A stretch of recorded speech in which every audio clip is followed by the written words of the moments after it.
बहुत समय पहले की बात है। उदयपुर नाम के गांव में एक सम्राट था। उस सम्राट के पास सब कुछ था, बेशुमार दौलत थी, अच्छी प्रजा थी जो उसका ख्याल रखती थी, उसके आदेशों का पालन किया करती थी और वह भी अपनी प्रजा का खूब ध्यान रखा करता था। उन्हें कभी किसी चीज की कोई कमी महसूस नहीं होने देता था। कहने को तो उस सम्राट के पास सब कुछ था, किसी चीज की कोई कमी नहीं थी।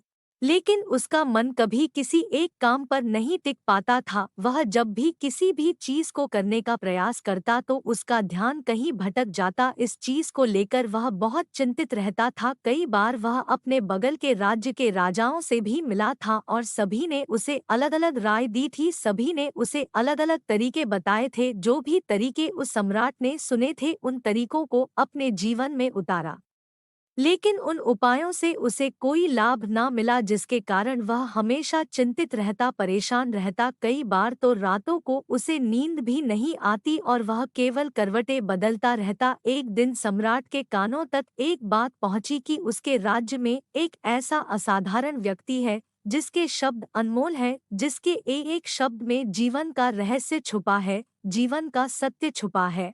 और उस व्यक्ति से मिलने के लिए लोग दूर दूर से आते हैं, क्योंकि हर व्यक्ति की समस्या का समाधान वह बहुत ही सरलता और आसानी से करता है। यह बात सुनकर सम्राट बहुत प्रसन्न हुआ। उसे लगा कि अब उसके सवालों का जवाब उसे मिल जाएगा। इतनी तारीफ सुनकर सम्राट ने यह तय किया कि वह तुरंत ही जाकर उस व्यक्ति से मिलेंगे और उसे यह भी पता चल जाएगा कि जो लोग उनकी इतनी तारीफ कर रहे हैं, क्या वह सच है या नहीं। अगले दिन सुबह सुबह वह सम्राट उस व्यक्ति से मिलने के लिए निकल गया। रास्ता कुछ ज्यादा ही लंबा था, जिस कारण सम्राट ने बीच रास्ते में आराम किया। वहां पर उपस्थित हर कोई उस व्यक्ति के बारे में जानता था। जब सम्राट ने उनसे उस व्यक्ति के बारे में पूछा तो वे लोग उस असाधारण व्यक्ति की खूब तारीफ कर रहे थे। तभी सम्राट ने सोचा कि लगता है यह व्यक्ति बहुत बुद्धिमान है, बहुत ज्ञानी होगा और प्रभावशाली व्यक्ति होगा, अन्यथा हर कोई उसकी इतनी तारीफ नहीं करता। जरूर ही उस व्यक्ति में ऐसी कोई बात अवश्य है जिसके कारण हर कोई उन्हें जानता है और उनकी तारीफ कर रहा है। उस व्यक्ति की तारीफ सुनकर सम्राट के मन में उस व्यक्ति से मिलने की उत्सुकता और अधिक हो गई। अब वह सम्राट जल्द से जल्द उस व्यक्ति से मिलना चाहता था, जिसके कारण वह आगे का सफर तय करना शुरू कर देता है। जैसे तैसे वह सम्राट उस व्यक्ति के आश्रम पहुंचा, पर आश्रम में उसे कोई नजर नहीं आया। आश्रम के पीछे एक छोटा सा बगीचा था। जब सम्राट वहां पहुंचा तो उसने देखा कि एक माली बगीचे में काम कर रहा था। उसका पूरा शरीर मिट्टी से लथपथ, पैरों में कोई चप्पल नहीं थी। इसको देखकर सम्राट ने माली से कहा, सुनिए महोदय, इस आश्रम के मालिक कहाँ है? मैं उनसे मिलने आया। इस पर वह माली जवाब देते हुए कहता है, श्रीमान आप अंदर बैठिए, मैं उन्हें बुलाता हूँ, वह जल्द ही आपसे मिलेंगे। माली की यह बात सुनकर सम्राट अंदर कुटिया में जाकर बैठ गया और उस असाधारण व्यक्ति के आने का इंतजार करने लगा। कुछ देर प्रतीक्षा करने के बाद जब असाधारण व्यक्ति उस सम्राट के सामने पहुंचा, उसने देखा कि यह तो वही व्यक्ति है जो बगीचे में काम कर रहा था। सम्राट ने उन्हें नमस्कार किया और बहुत हैरानी से कहा, अरे आप तो वही माली है जो बाहर बगीचे में काम कर रहे थे। लेकिन अब की बार तो माली एक बौद्ध भिक्षु के रूप में आया था। तभी बौद्ध भिक्षु सम्राट से कहते हैं, सम्राट मेरा मजाक माफ कीजिए, मैं बगीचे में छोटा सा काम कर रहा था, मैं ही यहाँ का माली हूँ और मैं ही वह असाधारण व्यक्ति हूँ जिससे आप यहाँ कृपया इतनी करके दूर मिलने अपने आने का कारण बताएं। इस पर सम्राट उन बौद्ध भिक्षु से कहता है, हे महाराज, मैंने सुना है कि आप जैसा व्यक्ति इस पूरे राज्य में नहीं है। मैंने आपकी तारीफ सुनी है, मैंने आपके बारे में कई सारी अच्छी बातें सुनी है। मैंने यह भी सुना है कि आपके पास जो भी अपनी समस्या लेकर आता है उसकी समस्या का समाधान आप अवश्य करते हैं। इसी कारणवश मैं आज आपसे यहाँ पर मिलने आया हूँ और मैं आपसे उपदेश सुनना चाहता हूँ, लेकिन मेरे मन में एक शंका है। इस पर बौद्ध भिक्षु सम्राट से कहते हैं, कैसी शंका? इस पर सम्राट कहता है, मैंने बहुत से विद्वानों को देखा है, बहुत से ज्ञानियों को देखा है, वे जब भी चलते हैं तो उनके पास तरह तरह की ज्ञान की किताबें होती हैं। उनके पास ऐसा कोई ना कोई संकेत जरूर नजर आता है जिससे यह पता चल सकता है कि वे लोग ज्ञानी हैं। लेकिन आपके पास तो ना कोई ज्ञान की किताबें हैं और ना ही कोई ऐसी कला के संकेत आप में नजर आ रहे हैं, लेकिन उसके बावजूद आप बहुत शांत नजर आ रहे हैं। क्या आप मुझे इसका रहस्य बता सकते हैं?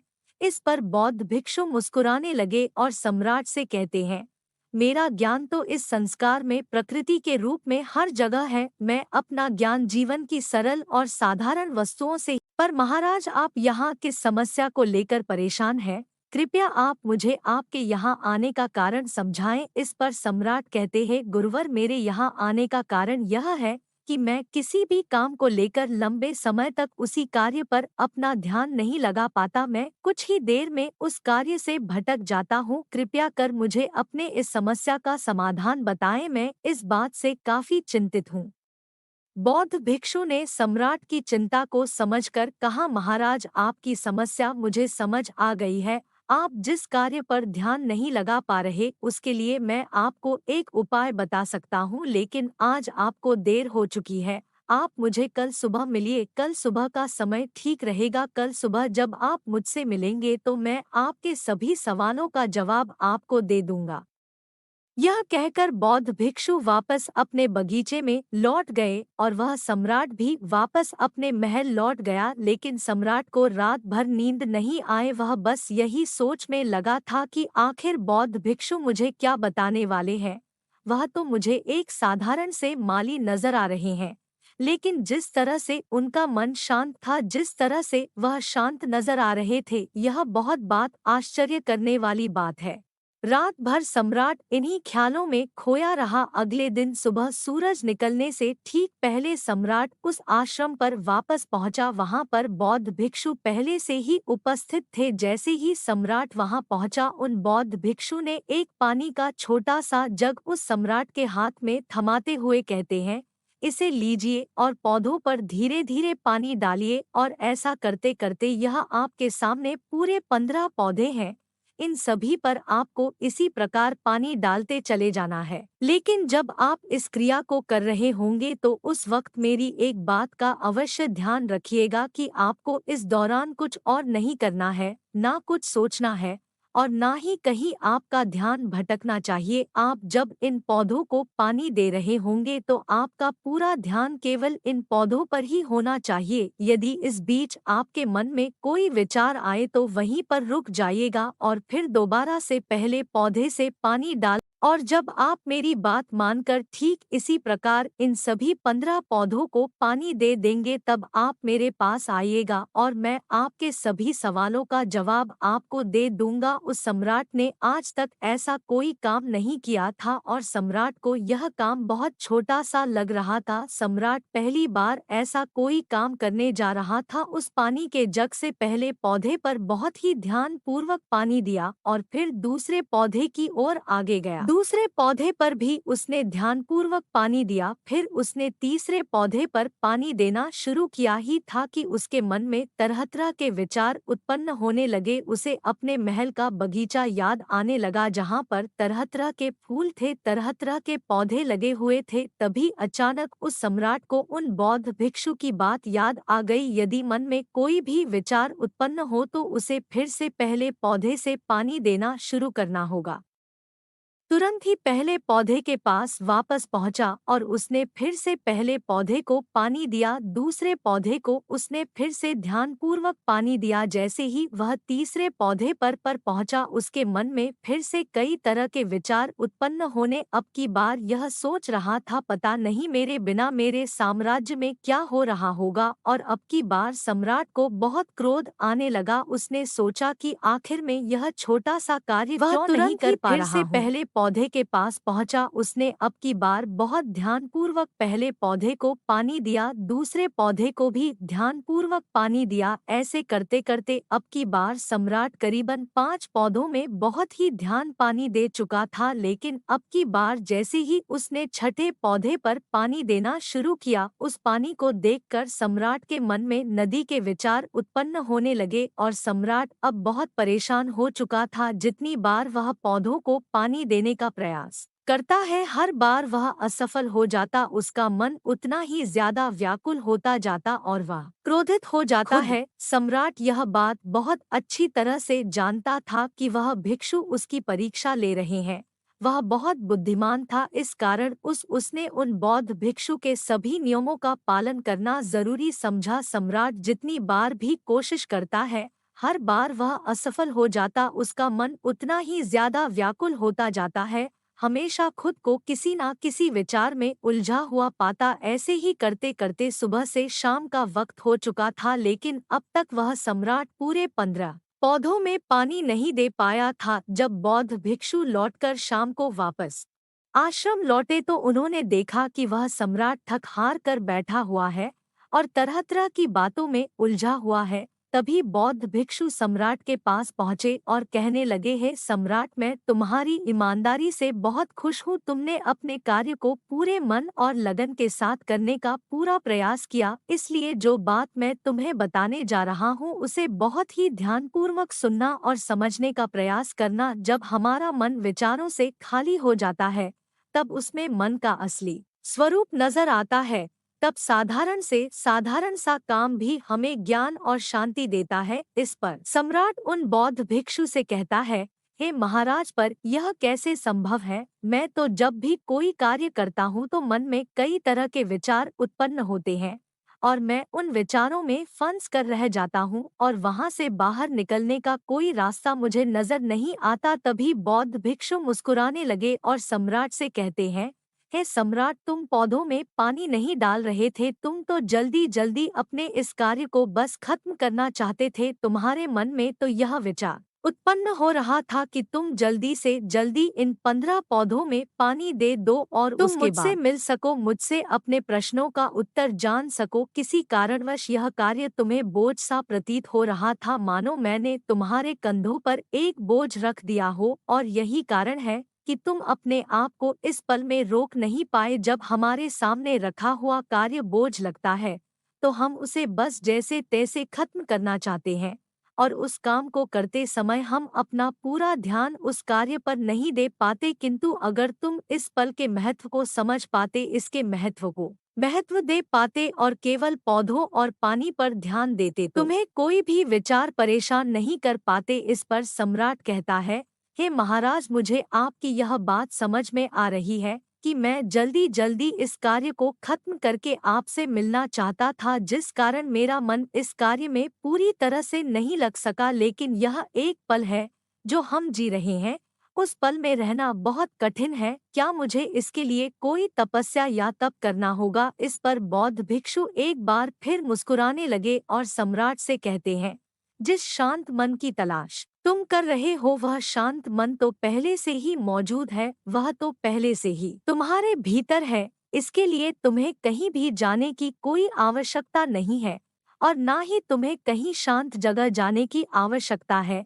इसके लिए कुछ जरूरी है तो वह है अपनी सांसों पर ध्यान देना। इसलिए अपनी सांसों पर ध्यान देना सीखो। हम किस तरह से सांसें ले रहे हैं और किस तरह से त्याग रहे हैं, इस बात को देखने और समझने का प्रयास करें, तब तुम्हें यह समझ में आ जाएगा कि तुम्हारा शांत मन तो तुम्हारी सांसों के साथ ही बना हुआ है। उसके बाद तुम चाहो तो कोई भी कार्य करते वक्त भी हो, जब तुम कहीं चल रहे हो, कोई ऐसा कार्य कर रहे हो तो तुम्हें अपनी सांसों पर ध्यान देना चाहिए, या कोई भी ऐसी क्रिया जो तुम्हें वर्तमान से बांधे रखे। इसका एक और तरीका है, 2-4 मिनट अपने आसपास की प्रकृति पर गौर करो, देखो कि क्या चल रहा है तुम्हारे आसपास। इससे तुम वर्तमान में आ जाओगे। फिर तुम अब कार्य को जल्दी जल्दी बस यूं ही खत्म नहीं करके उसे पूरे मन से करने का प्रयास करो, जिससे तुम्हारा मन एकाग्र होगा। और जब तुम्हारा मन एकाग्र होगा तो तुम चाहे कोई भी कार्य क्यों ना करो, फिर चाहे वह छोटा हो या बड़ा, तुम्हारा मन उसमें पूरी तरह से विलीन हो जाएगा और वह कार्य ही तुम्हें शांति और ज्ञान भी प्रदान करेगा। ऐसे समय पर हमारे मन में किसी प्रकार के कोई विचार उत्पन्न नहीं हो पाते, और जब हम ऐसा करते हैं तो कर्ता और कर्म एक हो जाते हैं और हमारे भीतर की जो शांति है वह प्रकट होने लगती है, हम उसमें मग्न हो जाते हैं।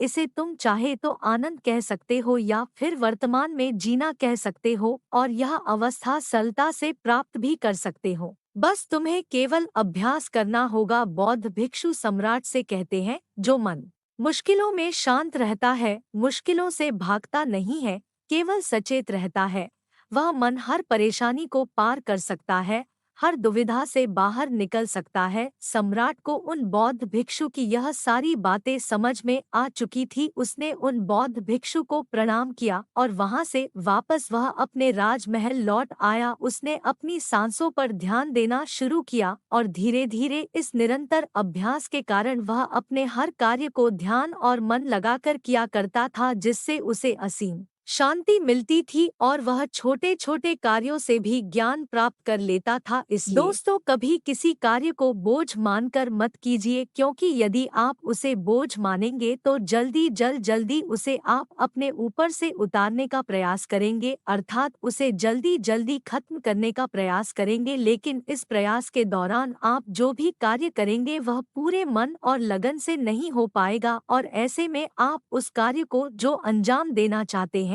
हो सकता है कि आप उसे अंजाम भी ना दे सके, और इसी कारणवश आपके मन में तनाव भी पैदा हो जाता है। हम चिंतित रहने लगते हैं, परेशान रहने लगते हैं, क्योंकि जो अंजाम हम उस कार्य को देना चाहते थे, अंजाम हम उस कार्य को ना दे सके। और हम में से अधिकांश लोग यही गलतियां करते हैं। जब उन्हें कोई कार्य सौंपा जाता है तो वह उस कार्य को करने का प्रयास तो करते हैं, लेकिन वह चाहते हैं कि वह कार्य कितनी जल्दी खत्म हो जाए, और वह उस कार्य को करते वक्त अपने आप को वहां नहीं रख पाते, बल्कि उनका मन तो कहीं और ही भटकता रहता है, जिससे हमारा मन हम पर हावी होने लगता है, हमें तरह तरह के विचार दिखाता है और हम उन विचारों में डूबते चले जाते हैं। हम उन विचारों में फंसते चले जाते हैं और फिर वहां से हमें निकलने का कोई रास्ता नजर नहीं आता, जिससे हमारे मन में तनाव पैदा होने लगता है। हम बहुत परेशान रहने लगते हैं, हम चाहकर भी किसी कार्य को नहीं कर पाते, और जो कार्य हमें वर्तमान की ओर ले जा सकता था, उस दरवाजे को हम खुद ही बंद कर देते हैं, क्योंकि वह कार्य हमें बोझ लगने लगता है। इसलिए जब भी आप कोई कार्य शुरू करना चाहते हैं, तो उससे पहले अपना पूरा ध्यान अपनी सांसों पर केंद्रित करें, और फिर आप चाहे तो अपने काम के दौरान भी अपनी सांसों पर अपना ध्यान लगाए रख सकते हैं। और यही सांस का जो ध्यान है, यह आपके काम के ध्यान में परिवर्तित हो जाएगा, और इस कार्य में जो भी कठिनाइयां उत्पन्न हो रही है उसे आप पल भर में सुलझा देंगे। फिर चाहे कैसी भी विपरीत परिस्थितियां आपके सामने क्यों ना आ जाए, आप उस कार्य को पूरे मन और लगन के साथ पूरा करके ही रहेंगे।